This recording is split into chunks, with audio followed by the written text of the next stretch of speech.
everyone, welcome back to Colors Podcast. I'm Dakshayani Santasurban and we have Dr. Priyadharshi, Senior Dermatologist at Colors Healthcare. And today we are venturing into a world of skincare with a powerful tool, chemical peel. So, ma'am, let me know what is chemical peel? So, chemical peels, what we do is we apply a product onto your skin, a liquid like a substance on your skin, which will cause controlled exfoliation of the upper superficial layers. So, because of this controlled damage we are giving to the skin, and it will lead to production of newer skin, and it will lead to a youthful appearance. This is the basis of chemical peels. Basically, they'll be anti-aging and new skin regeneration, increased collagen production, and regeneration of fresh skin. Okay, what are the types of chemical peel? Because the name itself is chemical. Is it advisable for us? So the name is chemical peels. Basically, these are fruit derived acids. Okay. It's basically derived from fruit. When you go to the type of chemical peels, there's alpha hydroxy acids and then there's beta hydroxy acids. Alpha hydroxy acids, it's basically glycolic acid, which is derived from sugarcane, which is a fruit, and the lactic acid is basically derived from milk. Okay. And then there's citric acid, which is derived from citrus fruits. And when you go to beta hydroxy acids, there is salicylic acid, which is again very useful for acne as it has high lipophilic content in it. Basically, these are fruit derived acids. And then there's TCA, which is a protein denaturant. So these are pretty safe substances to be used on your skin. So, who can use this chemical peel and who should not, ma'am?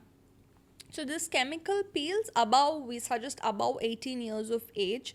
It's safe to use who want like anti-aging solution, who want like increased glow on your face, Oh. youthful appearance. We go for chemical peels. Apart from this, we use for like wrinkles, fine lines, to improve the uneven skin tone, and for some hyperkeratotic lesions, and for darkness and to before like brides nowadays they do chemical peels.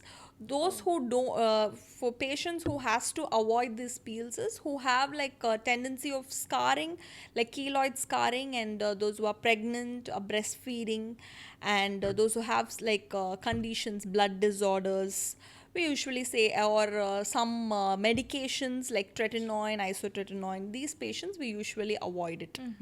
So, ma'am, is there any procedures that should be followed before the chemical peel and after the chemical peel? So for chemical peel, as a part of what we do is we advise the patient to do a procedure called priming. This is done 2 to 4 weeks before the chemical peel process. We give the patient a skin routine to follow, and Oh, also some depigmenting creams, and okay. some sort of like creams we give, like kojic acid or azelaic acid. This cream we use, tell the patient to use it as a night routine, and mornings we advise the patient to use a moisturizer and sunscreen routinely. This priming is done to increase the wound healing process. Oh, The wound okay. healing is better, and when you use chemical peels, the penetration is better when you do the priming. This is done about 2 to 4 weeks before the chemical peel, so the results will be like better with this. And usually this priming procedure is stopped before 3 days. We tell the patient to discontinue, but we continue to use the sunscreen. After this we do the chemical peel. The chemical peel, the process is, what we do is under aseptic conditions, sterile conditions, we use a headband and cover the scalp from falling onto the face, and then we use the chemical peel onto your face. How we go about is, first we'll come to the forehead. From the forehead we come to the temple, then cheek, and to the chin. Okay. While doing the procedure, we come to around the mouth area and around the eyes. It's like sensitive areas, we do it at the end. And we cover the corners of eyes and mouth, lateral corners of mouth and the nasolabial folds with petroleum jelly to avoid any injury, because this area is very sensitive. So we do this. This is the whole procedure that we follow. And depending on the chemical peel, according to your skin type, we suggest the chemical peels.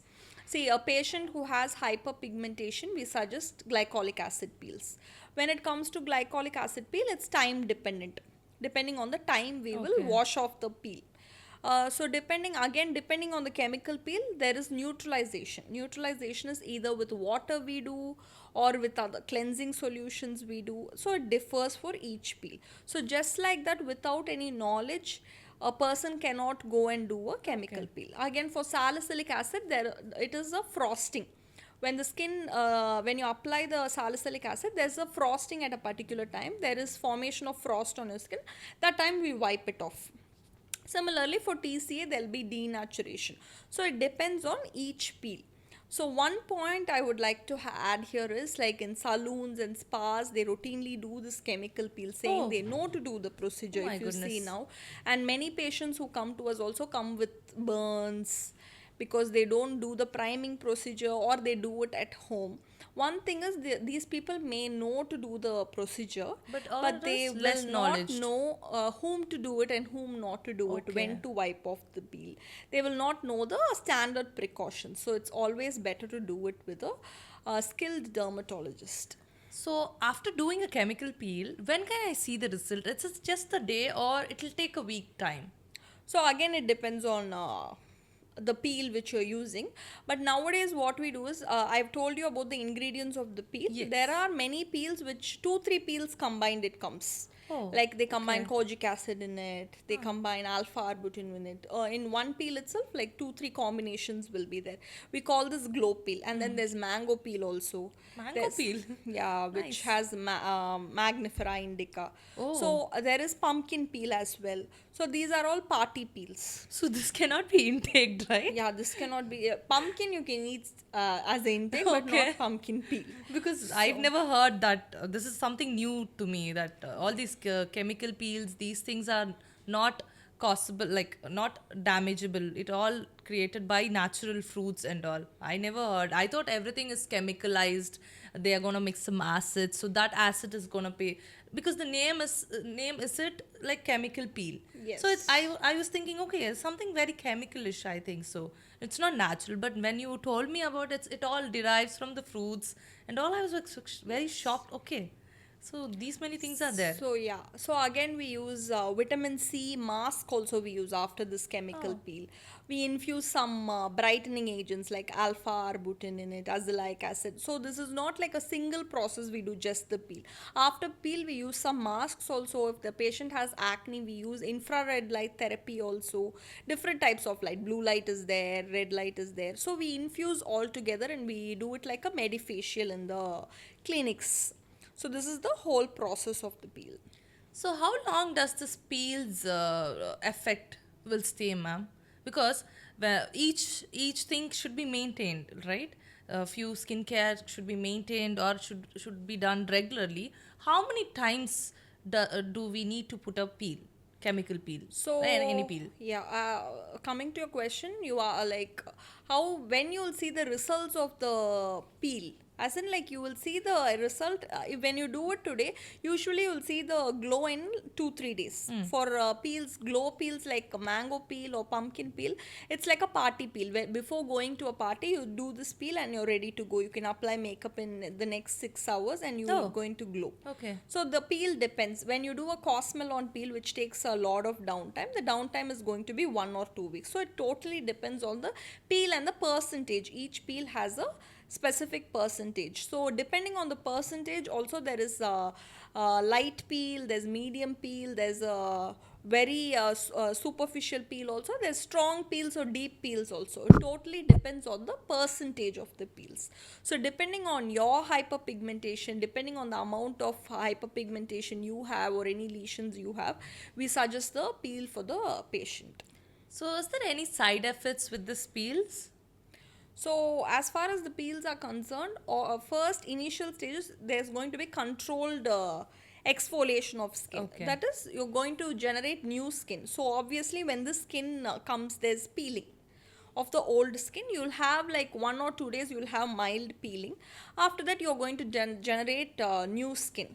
So it's going to peel for a few days and it's going to get better with time. Major side effects will be, usually it will be like a redness and a mild swelling, mild peeling. It's not going to be major side It's effects. just a small micro Yes, peeling micro thing. peeling Okay. thing. It's So not these going to all be peel are heavy. like micro peel things. Yeah, deep peels will have like a downtime. Oh. When you do for the body peels, we go for a deeper peels. You're going to peel for like a week or so, but the results are going to be like so much better. So when can I do the next sessions after taking the first session of my peel? So again, we have different depths of peel. As I said, different percentages we have. For a superficial peel, when you're going to do a very mild peel, you can do it in 2 weeks time. When you're going to do a medium peel, again you have to wait at least for a month. Deep peels, what we prescribe is every 3 months, or depending on the skin condition of the patient or how the patient reacts to it, we will alternate the process. But usually you shouldn't do a peel lesser than 2 weeks. You can't do a peel today and day after tomorrow you cannot put another peel. Your skin will become very sensitive to sunlight.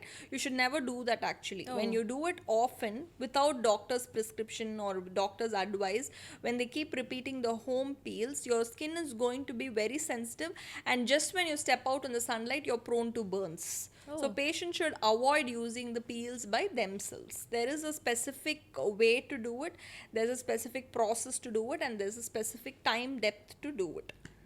When Okay. you're doing it by yourself, you're obviously going to damage your skin in the long run. I think so. We have to have doctors consult before we do such peels. Yes, for And sure. ma'am, like what peel can you suggest me to go with For usually? you, No, not for generally, what okay. peel can be suggested? No, again, it depends on the occasion you're going to and your Okay. concern. What's your concern? We look into if you want hyperpigmentation, and you have body peels, you have for hands, you have for feet, you have for specific areas, you have for lip, you have for under Oh, eyes. lip There under is, eyes also. yes, we have peels for each Okay. area and for Okay. each concern. Again, it depends.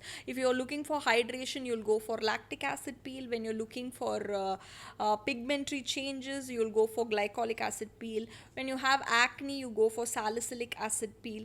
Or when you want stronger peels, you go for like Jessner's peel that's going to have a longer downtime.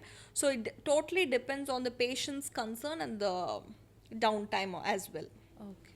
Ma'am, let me know who should avoid this chemical peels. So patients who are pregnant or breastfeeding, we don't do it. Patients who have had severe sun tanning, sunburn, and patients who have active skin diseases, patients who have like localized skin infections, we avoid it. Patients who have autoimmune diseases like SLE, we avoid Oh. it. Patients who are having psoriasis or vitiligo, we tell them to avoid it. Patients who have unrealistic expectations, like those who want immediate results or they want to become like a specific actress after doing a peel, we usually avoid those kind of patients. We always educate the patient to have realistic expectations, and the patients who have tendency of keloid scarring or hypertrophic scarring, we avoid these kind of patients usually. By end of this episode, I think you guys would have alarmed with knowledge if chemical peel is good for you and your skin goals. Thank you guys. We'll meet on our other episode at Colors Podcast. Thank you, ma'am. Thank you.